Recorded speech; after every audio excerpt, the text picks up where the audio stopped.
జైత్యాల పట్టణంలోని మోత క్యాంపు కార్యాలయంలో ఎమ్మెల్యే సంజయ్ కుమార్ విలేకరుల సమావేశం నిర్వహించారు. సీనియర్ నాయకుడు జీవన్ రెడ్డికి తాను ఏ పని చేసినా నచ్చదని విమర్శించడమే ఆయనగా పనిగా పెట్టుకున్నారని ఎద్దేవా చేశారు. జొర్నపల్లి జగన్నాథపూర్ వంతెన నిర్మాణం కోసం మంత్రి అడ్లూరి లక్ష్మణ్ కుమార్ ను కలిసి లేఖ ఇవ్వడంలో ఆశ్చర్యమేముందని ప్రశ్నించారు. ఆర్టికల్ 275 ప్రకారం గిరిజనుల హక్కుల మేరకు కేంద్రం నుంచి రావాల్సిన నిధుల కోసం ప్రయత్నిస్తున్నామని చెప్పారు.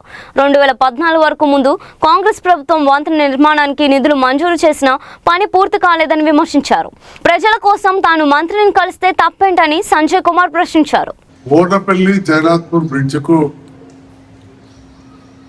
తమరు మంజూరు ఇచ్చిండ్రు, టెండర్ పిలిచిండ్రు, కాంట్రాక్టర్ రాలేదు, కేంద్రానికి పంపడం జరిగింది.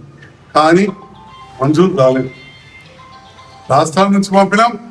అక్కడ వెళ్ళి మన పార్లమెంట్ సభ్యులు గారు నేను వెళ్ళి కూడా గిరిజన శాఖ మంత్రి, సహాయ మంత్రి కలిసి నిన్న పెద్దలు, సీనియర్ నాయకులు, మాజీ మంత్రివర్యులు జీవన్ రెడ్డి గారు రాయకల్లో ప్రెస్ మీట్ పెట్టి ఎమ్మెల్యే గారు మళ్ళీ ఈ ప్రతిపాదన ఇవ్వడం అనేది నాకు ఆశ్చర్యం కలిగించింది.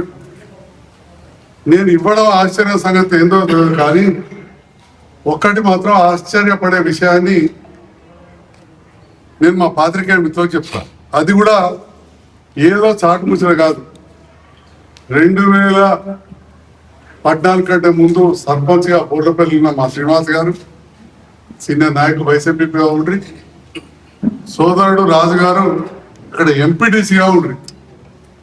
అప్పుడు జీవన్ రెడ్డి గారు రోడ్ల మంత్రిగా పనిచేసి ఎన్నో వేల కోట్ల రోడ్లు, బ్రిడ్జ్లు మంజూరు చేసిన వారు. ఇదే బోర్లపల్లి జగన్నాథపూర్ బ్రిడ్జ్కు ఐఎంపీ ఫండ్స్ అంటే అప్పుడు నక్సలైట్ల వాటి విషయంలో చేస్తున్న మారుమూల గ్రామం కాబట్టి 1 కోటి రూపాయల కాగితం తీసుకొని పెద్ద పెద్ద ఇంజనీర్లు తీసుకొని జీపులు వచ్చిందండి. అనుకోకుండా నేను మీ అందరూ తెలుసు హెల్త్ క్యాంపులు చాలా ఎక్కువ చేస్తుంటాను. అప్పుడు యశోద హాస్పిటల్ తీసుకుని నేను అదే హెల్త్ క్యాంప్ పెట్టాను బోర్నపల్లి గ్రామంలో నాకు దగ్గర బంధువులు కూడా ఉన్నారు. అదే ఇంటికి సార్ కూడా వచ్చారు, కలిసి ఛాయ్ తాగడం. నేను నా పనికి నేను పోయినా. రాజేమో వేరే పార్టీ కాబట్టి నా ఇంటున్నాడు, తమ్ముడు శ్రీనివాస్ అప్పుడు కాంగ్రెస్ పార్టీ కాబట్టి జీవన్ రెడ్డి గారు అందరు పోయి కాగితాలన్నీ చూసి బోర్నపల్లి జగన్నాథపూర్ బ్రిడ్జ్ 1 కోటి రూపాయలు ఇక మంజూరు అయినట్టే అని అన్ని మాట్లాడితే దాని పర్యవసానం ఏంటంటే 14లో నేను ఓడిపోయినప్పుడు నేను ఓడిపోయింది 7,000. ఆ 7,000 మైనస్ రాయకల్లోనే, అందులో 500 ఓట్ల బోర్నపల్లి. అంటే ప్రజలను ఎట్లా నమ్మించిన జీవన్ రెడ్డి గారు అనేది ఆశ్చర్యపడాల్సిన విషయం. అది ఆ తర్వాత 9 నుంచి 14 వరకు కాంగ్రెస్ ప్రభుత్వం సార్ రోడ్ల మంత్రిగా పనిచేసారు సీనియర్ నాయకులు. నేనంటే ఎమ్మెల్యే గెలవగానే కరోనా, ఇప్పుడు కరోనా అటు కవిత కోడిపోడు. మరి వారైతే వారికి అడ్డు అదుపే లేదు. వారు ఏం చెప్తే అదే వేదం. రోడ్ల మంత్రి, మాజీ మంత్రి చేయదు. ఇప్పుడు అది ఆశ్చర్యం అనిపిస్తలేదా? లేదా జువెలవరం గారు, వీరు శాసనసభ్యులు ఉన్నారు, నేనే పదవి లేని బట్టిగానే ఉన్నా. రాయకల్లో వేలాది మంది ముందు గవర్నర్ గారితో చెప్పినప్పుడు మరి మంజూరు రాలే, అది ఆశ్చర్యం అనిపిస్తలేదా? అంటే ఎంపీ గారు వీళ్ళిద్దరు కొల్లుడైనని చెప్పి మేము కలిసి పనిచేసామని 2019 అని జీవన్ రెడ్డి గారే చెప్పారు. అంటే ఇప్పటికి కూడా అట్లే కలిసి పనిచేస్తున్నారా? ఇప్పుడు మరి ఢిల్లీ దాకా పోయినరు, అక్కడ జువెలవరం గారు గిరిజన శాఖ మంత్రి కాగితం ఇచ్చారు, ఇక్కడ ఇచ్చారు, మరి రాలేదు. అది కూడా ఆశ్చర్యం అనిపించలేదా? నా ఎమ్మెల్యే గారి మీద, నా మీదనే అందరూ అంటే పనిచేస్తే నా మీదనే పడుదా? ప్రజలు ఆశ్చర్యపోతున్నారు, ఏంటి అందరు ఈయన మీద పడుతున్నారు. ఏం చేస్తారో చూద్దాం, అది వేరే విషయం. 2 సార్లు అయితే గెలిపించారు, మిమ్మల్ని ఓడగొట్టారు.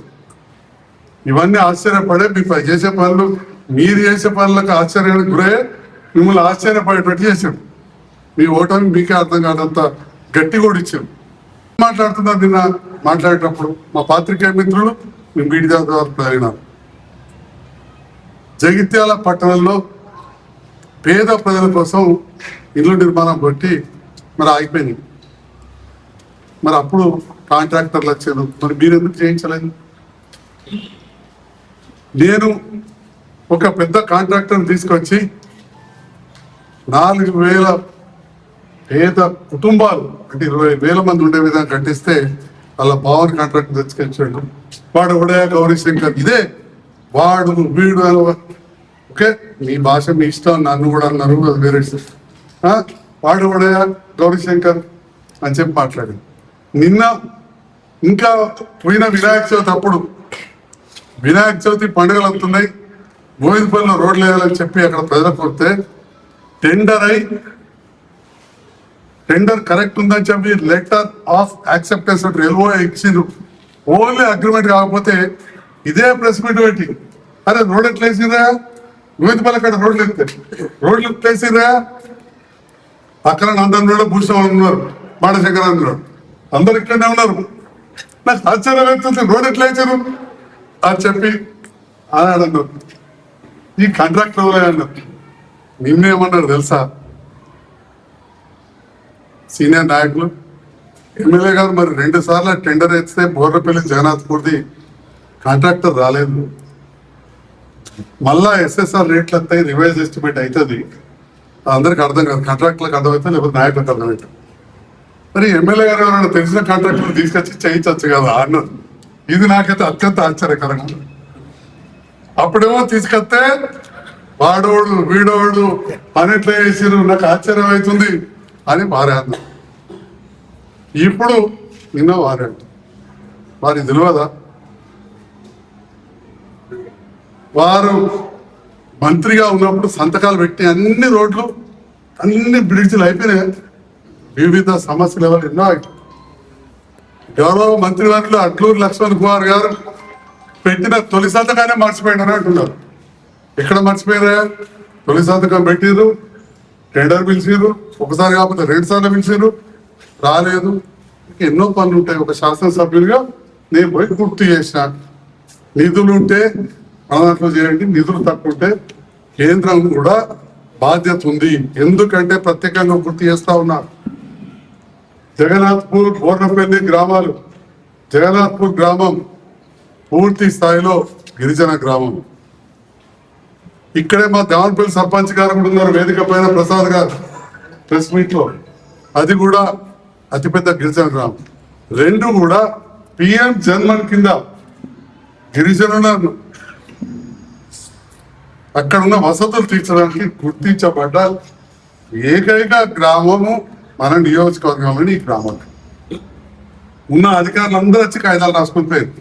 మీకు రోడ్ కావాలన్నా, బోర్ కావాలన్నా, కరెంటు కావాలన్నా అన్ని రాసుకపోయింది.